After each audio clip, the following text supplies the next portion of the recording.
The text arrived at 3:47 in the afternoon on a Tuesday. I stared at the screen, letting the sheer audacity of it settle in my chest like ice. 8 months. 8 months of silence so loud it had an echo. And then, exactly 4 hours after a national business magazine published a glossy 6-page feature valuing my hotel empire at $94 million, my phone lit up like I'd just been resurrected.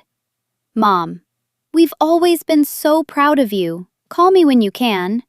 Proud. The word almost made me laugh. Drop a comment and tell me where you're listening from. Have you ever had people ignore your struggle, then show up for your success? I want to hear your story. Because mine started long before the article, long before the lucid air, long before the headlines calling me the quiet disruptor of boutique hospitality. I walked out of the coffee shop and toward my car, the late afternoon sun warming the pavement. But I felt cold, hollow cold, the kind that only family can manufacture. I unlocked my lucid air, the soft click sharp in the empty parking lot. It was sleek, powerful, paid for in full. Every inch of it bought with dividends from nights I thought might break me. But as I slid into the driver's seat, I wasn't thinking about the car. I was thinking about graduation. The day I earned my master's in hospitality management. I walked across that stage in a sea of black gowns, my name echoing through the auditorium speakers. The lights were blinding, but I searched anyway. Not for applause, for a face. Any face that belonged to me. The seat I had reserved for my mother, Cynthia, empty. My father, Philip, empty. My older sister, Vanessa, empty. My younger brother, Mason, empty. 2 hours before the ceremony, my mother had texted, "Migraine, can't make the drive. We'll celebrate another time, sweetie." I wanted to believe her, but we lived 3 hours apart. And that same night, Vanessa posted photos from a lake house party. They were all there, laughing, smiling, toasting. No migraines in sight. That was the day I understood something I'd avoided my entire life. I wasn't their disappointment. I was their inconvenience. Because I didn't follow the family script. My father owned 3 struggling roadside motels, faded carpets, flickering neon signs. He wanted me to marry well and help my husband manage something small and safe. But I didn't want small. I wanted scalable. I wanted tech-integrated boutique properties in revitalized downtown districts. I wanted smart room automation, dynamic pricing algorithms, a brand that didn't just survive recession cycles, but thrived in them. When I pitched the idea at Sunday dinner 3 years ago, my father actually laughed. "Hotels are dying," he said. "Airbnb killed them." Vanessa smirked. "Maybe start with something realistic, like an event planning side hustle." I remember gripping my water glass so tightly my knuckles turned white. "Watch me," I said quietly. They didn't. They watched Mason instead. Mason, who dropped out twice and needed support. Mason, who was finding himself. When I moved to a studio apartment and took a job auditing distressed hospitality properties at 23, no one called to ask how I was. When I worked 16-hour days and slept on the floor of my first renovation project because I couldn't afford both contractors and rent, no one visited. When I secured my first investor, after 47 rejections, I cried alone in my car. "No, we're proud of you. No, how can we help?" Just silence. The 8 months of silence that followed graduation weren't new. They were consistent. What changed was the valuation. $94 million. 7 properties across 3 cities. Average occupancy rate of 91%. Featured in Top 30 Hospitality Innovators Under 35. Suddenly, my phone vibrated again. "Dad. Heard about the article. Impressive numbers. Let's talk expansion.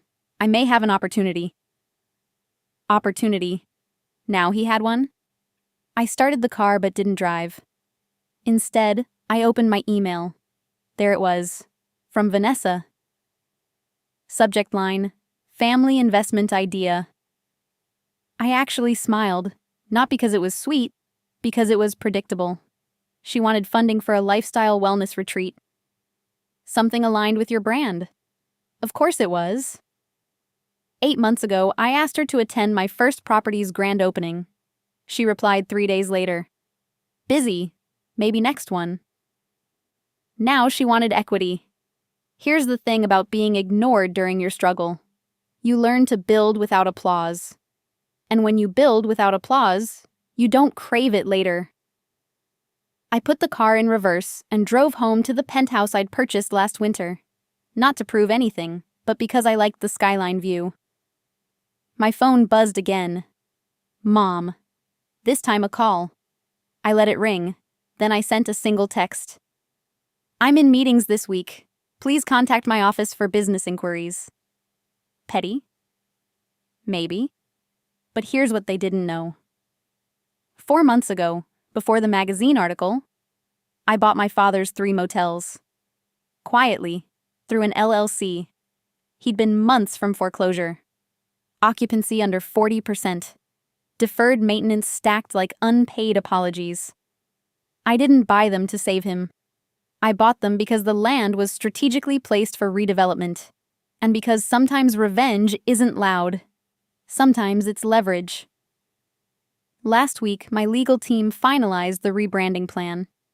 Demolition starts in 60 days. He doesn't know yet. The opportunity he wants to discuss? It's already mine. I parked in my reserved spot and stepped out of the Lucid. The air felt different now. Lighter. Because here's the truth. Success doesn't hurt nearly as much as realizing you were always capable of it. Without them. That night, my phone lit up with missed calls. Family group chat resurrected from the dead. Vanessa. Why are you being distant? Dad. We're family. Mom. Money shouldn't change you. I typed one message. It didn't. Then I muted the thread. 2 weeks later, the press release went live. Marquez Hospitality acquires prime highway properties for luxury redevelopment. My last name. Bold. Public. My father called within minutes. Did you buy my motels? Yes. Silence. Then anger. You could have told me. You could have come to graduation. Silence again. That kind that feels like truth settling in. I didn't think you'd succeed like this, he admitted quietly. There it was. Not apology. Admission. And somehow, that was enough. I didn't take revenge by humiliating them. I didn't cut them off entirely. I did something more powerful. I stopped auditioning for love. I set boundaries. Clear. Professional. Unemotional. If they want access, they can book a room. Full rate. No family discount. Because here's what I learned. The people who vanished during your construction phase don't automatically deserve access to the finished building. So if you're in your struggle season right now, if you're walking across a stage with empty seats, if your phone is silent while you're sacrificing everything, keep building. Build so strong that when they finally text you at 3:47 on a Tuesday, you can decide whether to answer. Drop a comment and tell me. Have you ever had people ignore your grind but show up for your glow? And if you're still grinding, trust me, the silence won't last forever. But when it breaks, make sure you control the volume. The demolition started on a Thursday. Gray skies.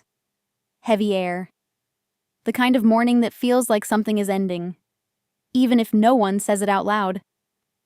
I stood across the street from the first motel my father ever bought. The flickering neon sign buzzed one last time before the power was cut. I used to sit behind that very front desk as a teenager, doing homework while he argued with vendors about late payments. Back then, I thought loyalty meant staying small so no one felt threatened. I was wrong.